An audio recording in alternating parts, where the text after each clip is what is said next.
Hey guys, welcome back to the Independent Reporter, and today I'm going to be doing a follow-up on the last presidential election video that I posted. I got quite a bit of response from it, and um, that one was quite outdated. It gave pretty much a situation of where it was. I believe it was on July 25th around there, and I spoke a little bit about how there was a Republican surge, but I mean, I didn't have too much proof about that except for some Senate races. Anyway, on July 25th and 6th, polls came out, and this is what it looked like. And Trump had taken the lead in many different areas. If you look at this, it's quite Republican leaning. Florida, Ohio, I said before that they were Republican before the polls came out. They became heavily Republican on this side. New Hampshire went from about a tie to heavily Republican. Even Maine switched over on their split electoral vote, and the whole vote itself is very close. Now, if you go back and check on the actual polling, Trump took about a 5% lead in the polling between July 25th to August 1st, so it looked quite strong. Another strikeable thing is Virginia and Pennsylvania, both Republican by short leanings. Um, this was quite big, actually. In almost every state, you could see a Republican push. If you look back on the different graphs, you'll see that it just pops completely up.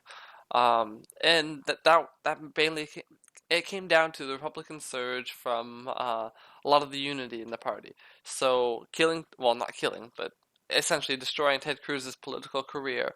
What I explained before, the whole onstage thing with Ted Cruz, that solidified the party. It made it come together. Whereas on the Democratic side, what they did during their convention, it didn't.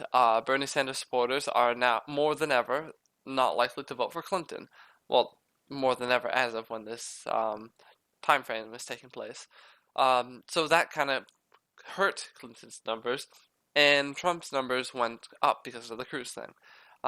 Added in a couple other things about the way the convention went and all that stuff, and it looked very strong for the Republicans. And to be honest, I don't think that at this point, unless Donald Trump did something ridiculously, impossibly stupid, that Trump could lose this at this point with this lead, given that the fact that when the debates come around, it's just going to be a bunch of name calling and all that stuff because just look at how the primaries went. Well, the second that you put those two together, you can't get a debate. So the debates aren't really going to matter for this if it's Trump versus Clinton. So when it comes down to it, whoever takes the lead probably into September, like around Labor Day and stuff like that, it's probably going to be over. And at this point, it looked like Trump was going to win.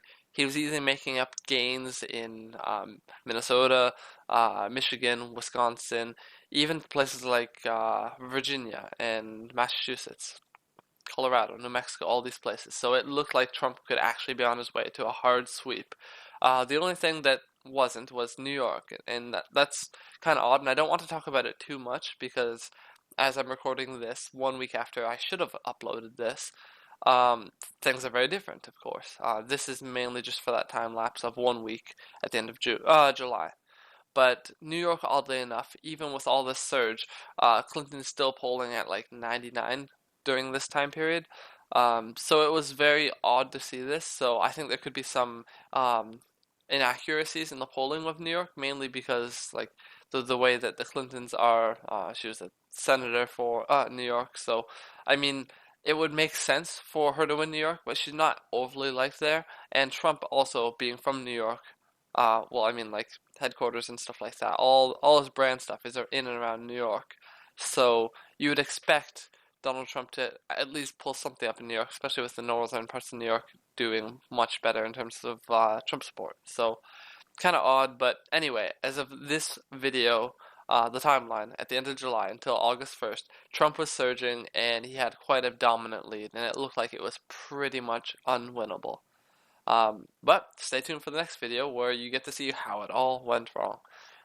Anyway, thanks for watching the video. I hope you like, subscribe, comment. Sorry I have not been active in the past week or so to get this video on time. Sick and a birthday, so a lot of work, but I'll try to catch up and get videos up to date. So thanks guys and enjoy the election, I guess.